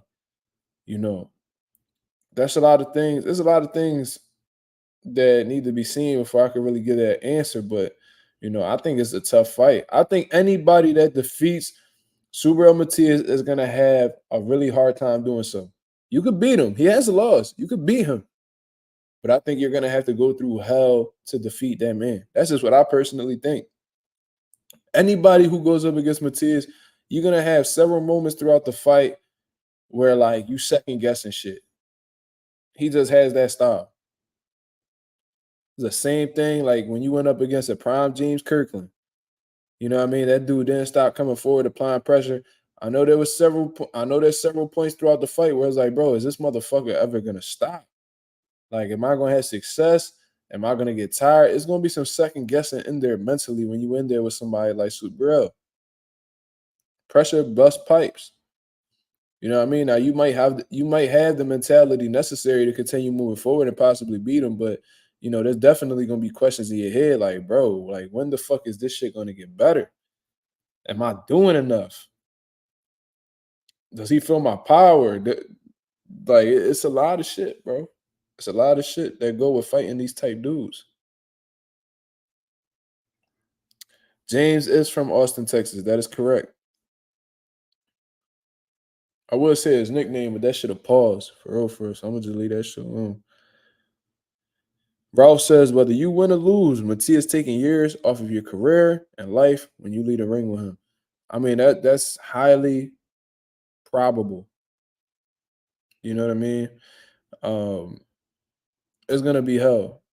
You beat him, it's possible, but you're very capable of getting hurt by that man and possibly getting stopped. It's the reality. It's a dice roll. And yo, the people understand. The fighters know that it's a dice roll. They know better than me. They experiencing the pros. I'm not. They know better than me that it's a dice roll going in there with Subriel. It's a real tough matchup, which is why they're not really in a rush to get into the ring with this man. We got contenders not being in a rush to get in the ring with this man. When contenders hesitate for fighting for a world title and that's their ultimate goal in boxing, That's how you know you got a dangerous man in front of you. Jay Brumfield says on the elite level, he will not be able to take on punches. I mean, who's to say that? I think it all depends. I think it solely depends on who's throwing the punches. Because there may be some people in the division that may not have the power necessary to discourage Matias. How do we know Haney has the power necessary to hurt Matias or get his respect? We don't know that. I don't know if that's like an extremely valid statement. Then on top of that, Superl is not necessarily a punching bag, bro. I think a lot of people had this they had this stigma about Matias that he just runs into shots, you know what I mean, and just takes on punishment. When you take as many risks as Superl and you throw punches as much as Superl, there's gonna be moments in time where you're vulnerable to getting hit. You're most vulnerable while you throwing punches. However, Superl has pretty sound defense. He has pretty sound defense, man. I'm telling you, I've seen this man. He slips shots well. He catches shots. You know what I'm saying? He's not really there taking on too much punishment. And if you want to look for fighters pointing that out for a reference, Andre Ward has said it multiple times while commentating his fights that Superl has an underrated defense. You know what I'm saying? And if a world class fighter like Andre Ward is giving you credit on your defense, it's probably because you have it.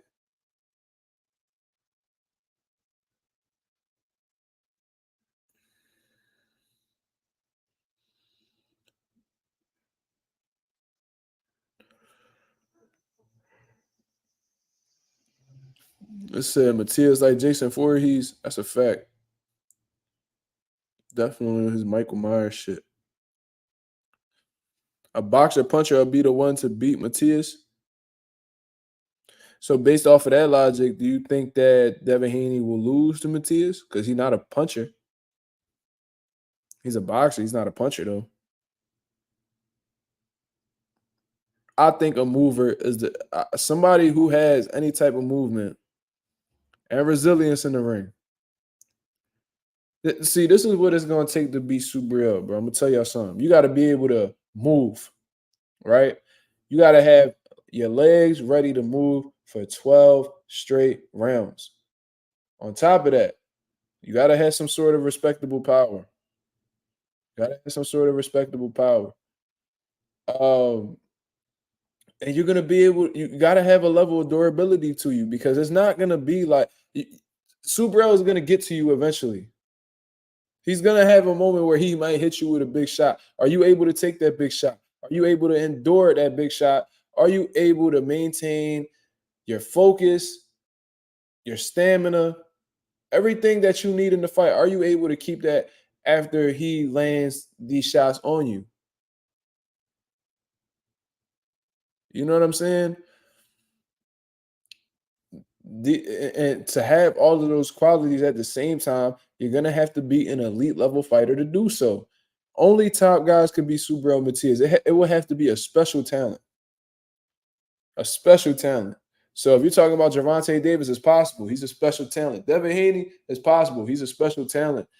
It got to be somebody cut from a certain type of cloth in order to be Superl. There's nobody that's on a second tier and below that's going to be able to be Superl. Straight like that.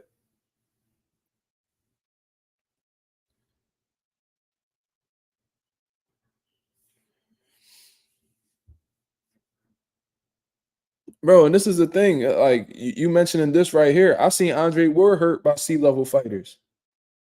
Like let's keep it 1,000. I seen Errol Spence hurt by a C-level fighter. I could show you them for reference. Um, Check when Andre Ward got dropped and hurt real bad by Darnell Boone. Was Darnell Boone a A-level fighter? Was Darnell Boone a B-level fighter? Absolutely not. That was a C-level fighter at best.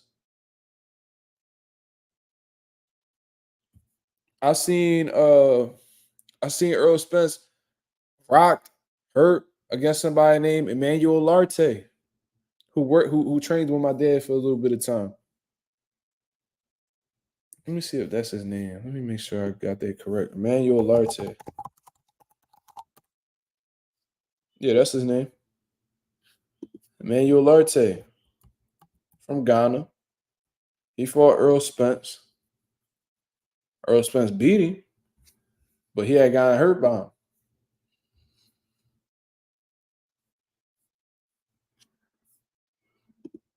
These things happen, bro. Cotto was hurt real bad by Torres back in the day. That's a fact. That's a fact. I remember that. Had him all over the place. Cotto was knocked out on his feet and somehow was able to, get his wits back about him and end up stopping the man. Like these things happen, bro. That I think that's part of a development. I think that's part of the development process of a fighter. Being hurt is not impossible.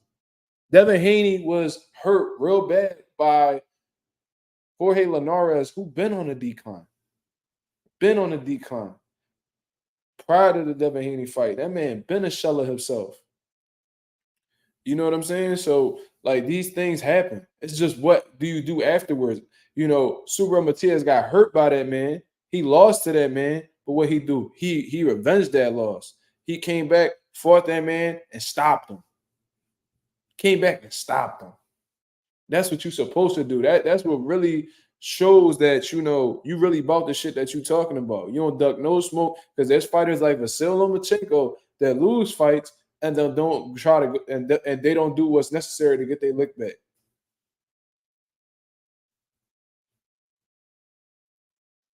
T.O.'s been dropped by Cambosis and Sandor Martin. Facts.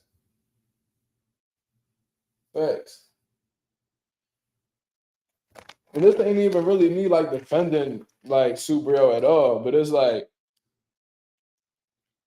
being hurt in boxing, it's gonna happen.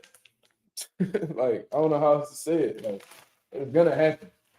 I don't give a fuck who said what about never getting hurt and shit like that, bro. They're fucking liars, bro. They're fucking liars. Anybody who ever said they never got hurt, I remember Triple G said he never been hurt. Like, bro, I seen Sergey Derevchenko almost fold your dumb ass with a body shot. And you talk about you never been hurt. Shakur Stevenson admitted he got hurt by Oscar Valdez. David Benavidez admitted he got hurt with a body shot against Triple G. Bro, like, these things happen, bro. I'm trying to tell you. It's completely normal. Trust me.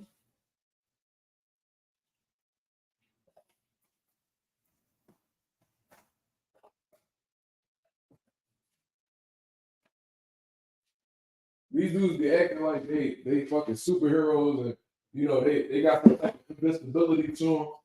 I'm telling you, all these dudes done been clipped.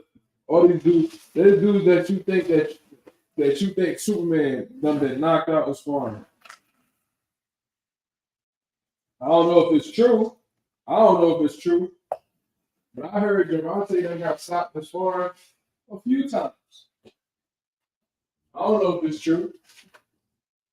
I heard what I did hear that seemed to have some validity to it is that there's been sparring sessions with Gervonta Davis where shit had gotten hot. He quit, walks out the ring. Yeah, I'm not talking about the Devin Haney situation. I heard the same shit about Edwin De Los Santos. He was getting beat up in sparring. He hopped out the ring, never came back in. Like, these are things we do know.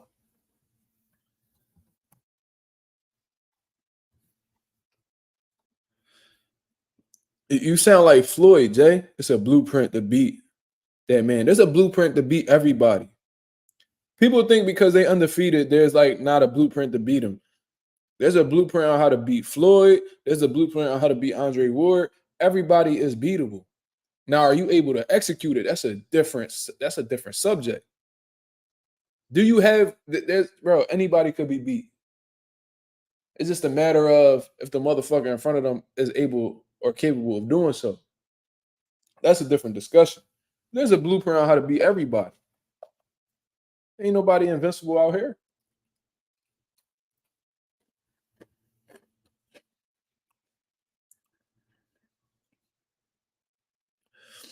Lorenzo said Canelo got dropped by McKill.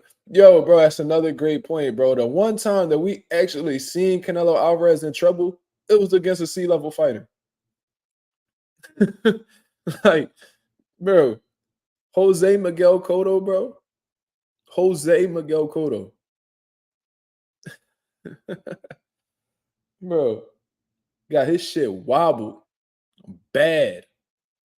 I think like he shot an uppercut, missed, then like a hook came over. He ain't see it.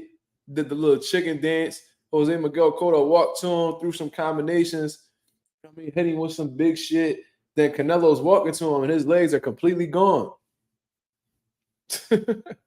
That's a C-level fighter right there. I don't think Jose Miguel Cotto ever got a world title, ever. That's another great point, Lorenzo.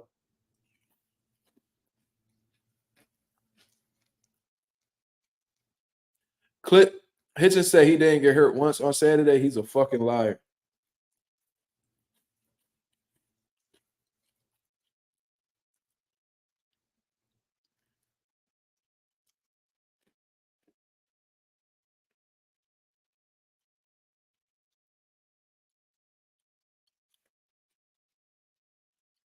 Yeah, that's what we talking about, Texas. We talking about Jose Miguel Cotto. Jose Miguel Cotto is Miguel Cotto's brother. Yep.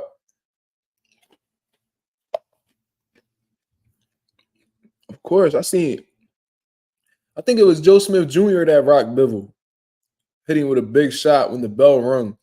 He was out for a little bit.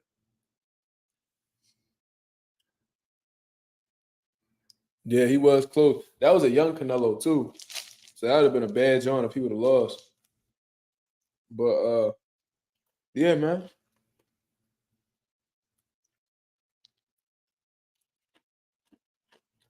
Ever since then, I've never seen Canelo hurt again. Never.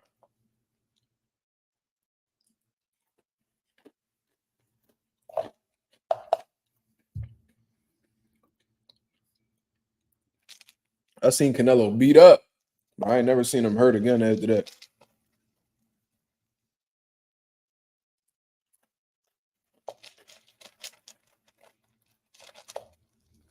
Yeah, that taint of beef done turn that nigga chin to vibranium. Facts. Amir Khan needs some of that. And Gamboa, all them dudes with glass chins. Juanma Lopez. They need that shit that Canelo got.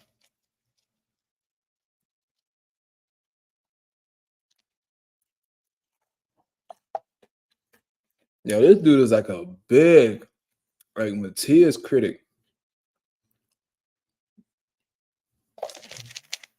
I'm gonna ask you this. Did he beat everybody he needed to beat in the IBF to get his title shot? The answer is yes. I'll answer it for you. Do you think that Matias signed with Matchroom to continue fighting C-level fighters? Or Matchroom has a really solid 140-pound division? Chris Algieri did rock Khan. He did. Yes, he did. That's like when PBC first started popping. I think Amir Khan was like just getting into 147 at that point. Algieri rocked his shit, but he recovered. Algieri ain't have enough. Now, if that would have been the right hand that fucking Danny Garcia would have threw or something, that shit might have sent Khan into orbit.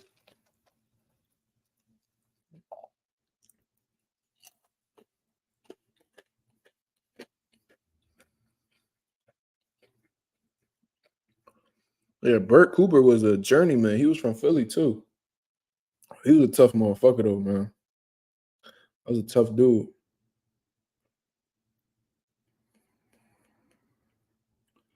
What did Conor McGregor say about Dustin Poirier chin one time? It's like a gust of wind and he's doing the chicken dance. That shit was fucking hilarious, bro. He said, I'm gonna crack him with a jab. Bro, young Conor McGregor was a fucking bid. He said a gust of wind and he's doing the chicken dance. Mm-hmm.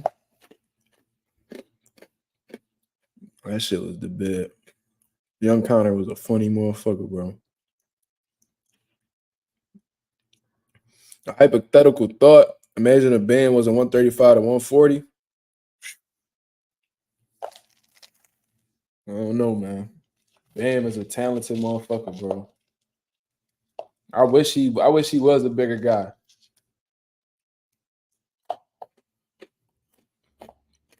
Yeah, he was like, do something, you little twerp.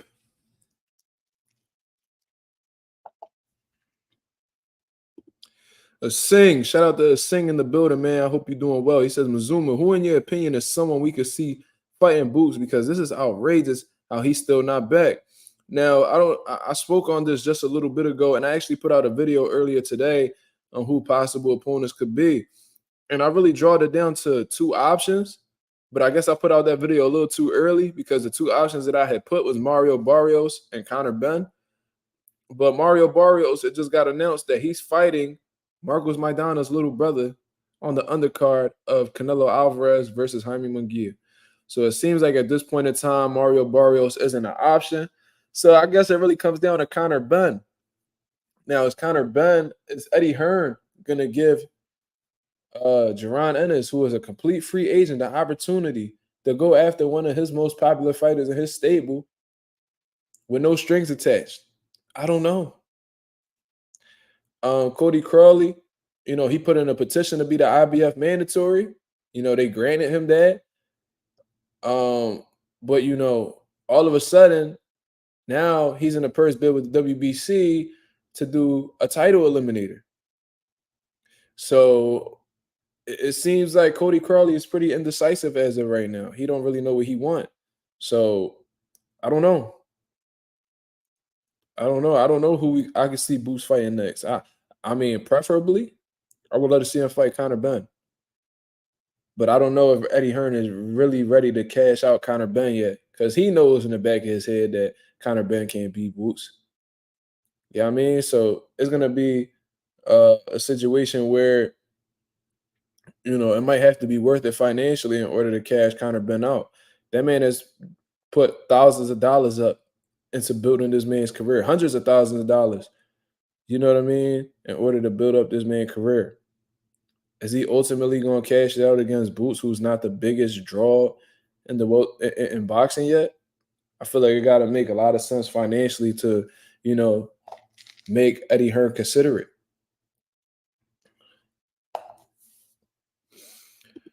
Would you be surprised if Boots' career turned out like Boo Boo? Nothing in boxing really surprises me, but I'll tell you what. I will be very disappointed. That'll be heartbreaking. I ain't gonna lie to you. With Boots being as talented and as gifted as a fighter as he is, if his career were to turn out where he's won world titles and stuff like that, but he has no big fights to back up his resume. He has no legacy defining fights, no meaningful fights whatsoever.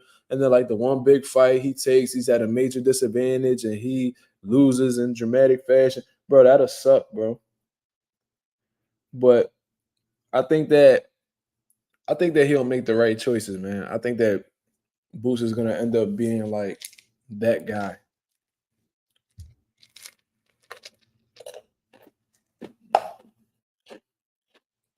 I got a lot of faith in him, man.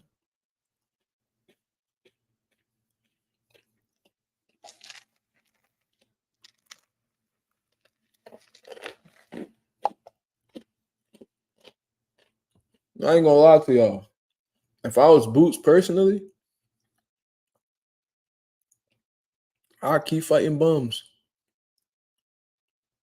I'll keep fighting bums. I'll do what Joe Louis did and do a bum of the month tour and just beat bums' asses.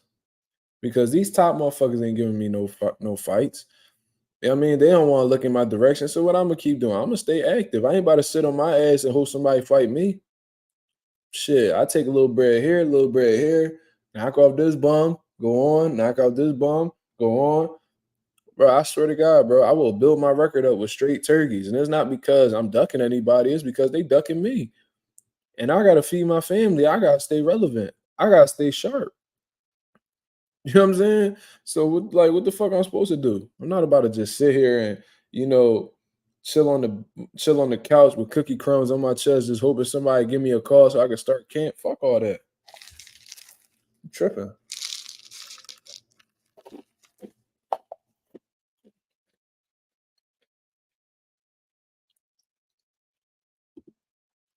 Singh says Boots has the potential to be the face of the sport.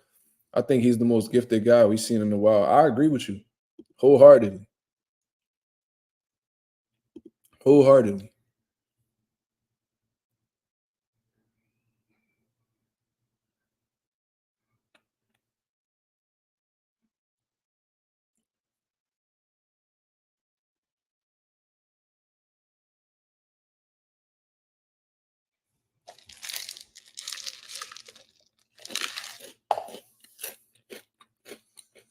Paul Williams is moving up between 3 weight classes looking for a fight at one point.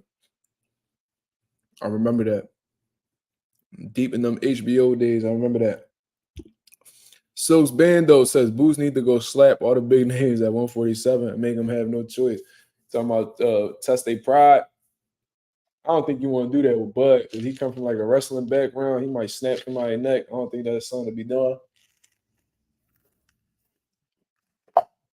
But I see what you're saying, like apply pressure, you know what I mean? So get a list of people who say who say they will fight him and go on from there, no cap. I mean, they could say something all they want. Because if you let a fighter say it, they'll never admit that they don't want to fight somebody. They just be like, they'll either say, "Oh yeah, I'll fight him," or they'll be like, "If it makes sense, I'll fight him." But then once the offers gets thrown on the table, then all of a sudden, you're not getting calls back and shit like that. So, man, I swear to God, bro, if I was Boots, I'd just keep beating up on bums.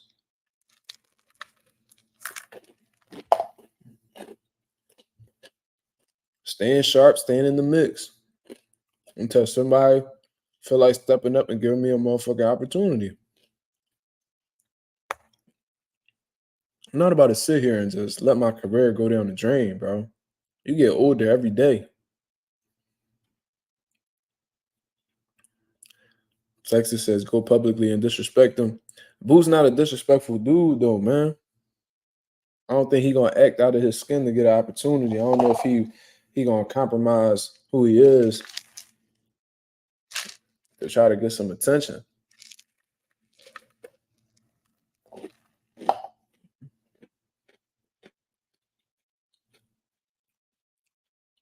I'm saying Ellis is no longer with Golden Boy. From what I heard, he's with PBC, which was why Golden Boy had actually dropped him, I believe. PBC picked him up. Rashidi Ellis did a fight against Romain Villa and came up short. You know what I mean? Silk says, no lie, if I catch Ellaby, I just might crash out. That's hilarious. Don't run up on Ellaby. He say he slapped Eddie Hearn. He talk like he about that life. I don't know, man.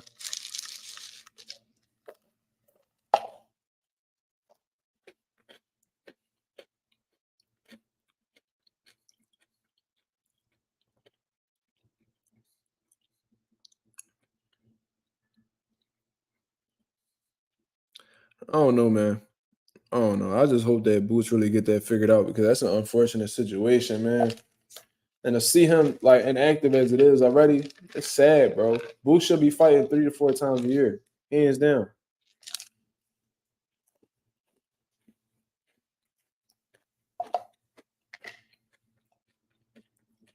That's a fact.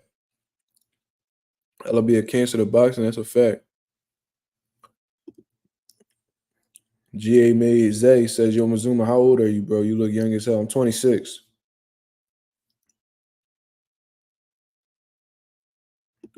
Riley Fred says the whole entire welterweight division is shook. That's exactly what it looks like. Ellaby got beef with Larry Merchant. Larry Merchant damn near was fucking on his deathbed like 2 months ago. Ellaby need to relax. He need to go take his little fake ass beard and that fat ass nose somewhere in his TMT office. I need to stop worrying about that old ass man.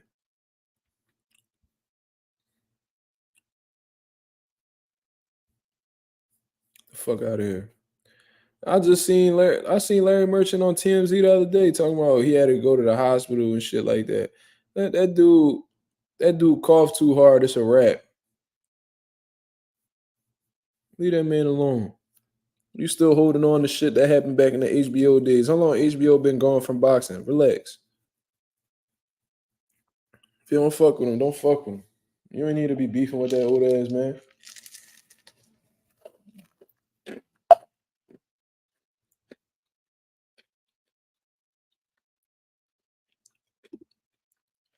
Yo, listen. Let me tell y'all something, man. The way Ellaby talk, he think he Al and own PBC. I'll be peeping it, bro. But this is the thing. The promotional companies that surround PBC, bro, the only reason why they there is because Al Heyman cannot be a manager and a promoter at the same time because it goes against the Muhammad Ali Act. So what he does in order to not go against that law is that he uses these promoters to showcase his events. So he's not breaking any laws. But what he does in reality is he uses their company, you know, he pays for the whole event. Because I heard of Al Heyman. Al Heyman, bro, he will have one PBC fighter on a small promoter's card, like in Philly, and he'll pay for the entire event. He'll pay for the whole card. However much the budget is, he'll put it up just because you're looking out for him. And that's essentially what they do, bro. Like he funds the events. You know what I mean? And they just put their sticker on the fucking wall, bro. That's what they do. Al Heyman runs this whole shit. So when I hear Ellaby talk like, you know, he really be behind the scenes making shit happen and that, you know, bro, don't nobody give a fuck about no Leonard Ellaby, bro. Everybody that damn near signed with TMT done got the fuck up out of there, or their careers done got ruined, or, you know, they not relevant right now. Carmel Moten, thank God, he's staying busy. I would hate to see that kid get, you know, left in the dust somewhere. Why is Joanne Ingram not fighting as talented as he is? I spoke about this. Richardson Hitchens was with TMT. He dipped. Jalil Hackett, what's going on with him? What's going on with him? I don't be hearing shit about him. Why they not promoting him? He talented. I remember Savannah Marshall, that big ass white girl who just fought Clarissa Shields not too long ago. She was signed with Mayweather. She did. Bro, there's so many different fighters I could go. Yo, like they destroyed Mickey Bay's career, bro.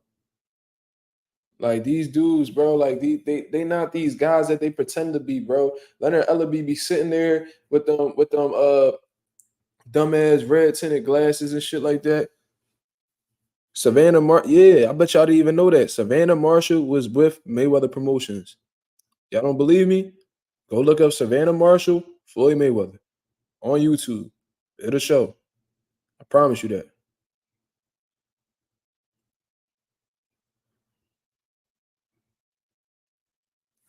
Floyd Mayweather is a terrible promoter because he's only good at promoting himself, and his pride won't allow him to put anybody before himself.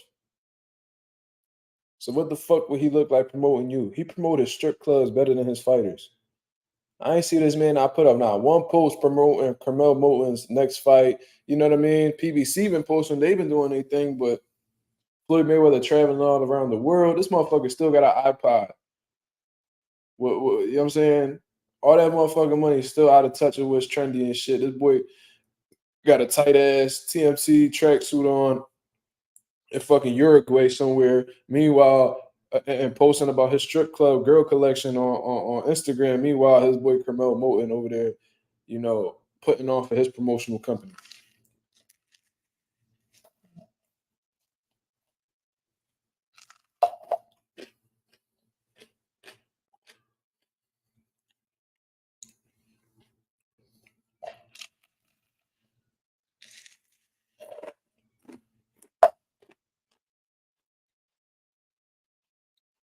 And I'm speaking about this because I know about this directly. I literally have a fighter at my gym that I helped train that was with Mayweather Promotions at one point. Oluwafemi Oyeleye. He was signed with TMT. He ended up leaving TMT because they don't give a fuck about their fighters.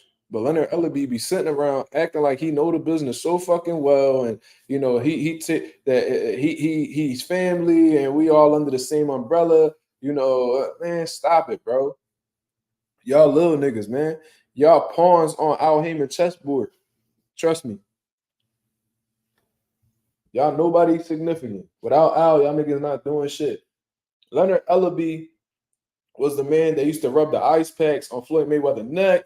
You know what I'm saying? Rub that cold water on his scalp. You know what I mean? Tell Floyd you could do it and all types of shit, bro. The nigga was more like somebody's wife more than anything. Like that. That's what my girl be doing. My girl be, you know what I mean, encouraging me when shit be rough, and giving me little massages while I'm laying down with her and shit like that. That's what Leonard Ellaby be on. That nigga took on a feminine role and ultimately became a CEO of Mayweather Promotions as a result of that. You know what I mean? The motherfucking massages must have been pretty good. You know what I'm saying? He was holding Floyd spit buckets, and now he is CEO of Mayweather Promotions. Ain't that some shit?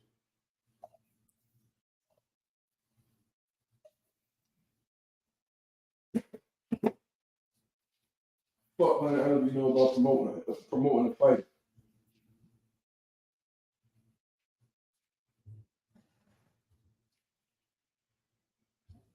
Yeah.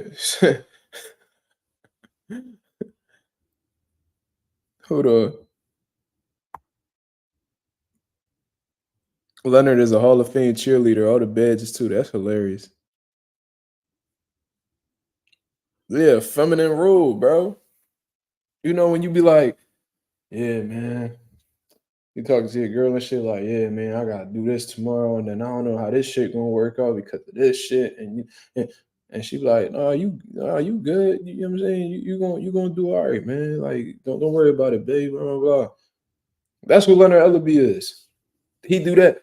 Oh no, Floyd, man.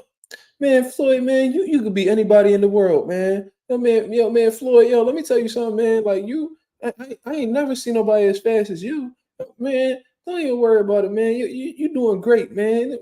Whole time he rubbing Floyd's neck. Oh, don't worry about it, man. You know. Stop it. There's like videos of him sticking his tongue out while he rubbing Vaseline on Floyd's body. Like this dude is a weirdo. I remember he was trying to stick up for Floyd and shit. He tried. I remember Floyd said some shit about him. No, Adrian Broner said some shit about Floyd. He was like, Floyd one hating ass nigga though. And then there was niggas in the crowd talking shit about Floyd. And Leonard Ellaby was sitting up there, nose all crinkled and shit. As big as his nose is, he was crinkling that motherfucker, mad than a motherfucker. You know what I'm saying? Trying to defend Floyd. And they was like, man, what they say, we ruffled your feathers. Yo, he was pissed, bro. You can't say nothing bad about Floyd around Leonard, bro. You talking about that man childhood crush. You better stop playing with that man like that.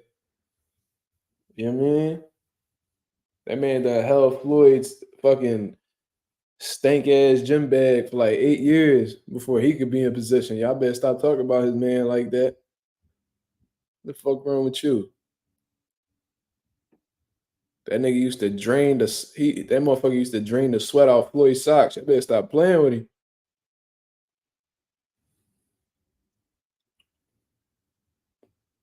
You feel me?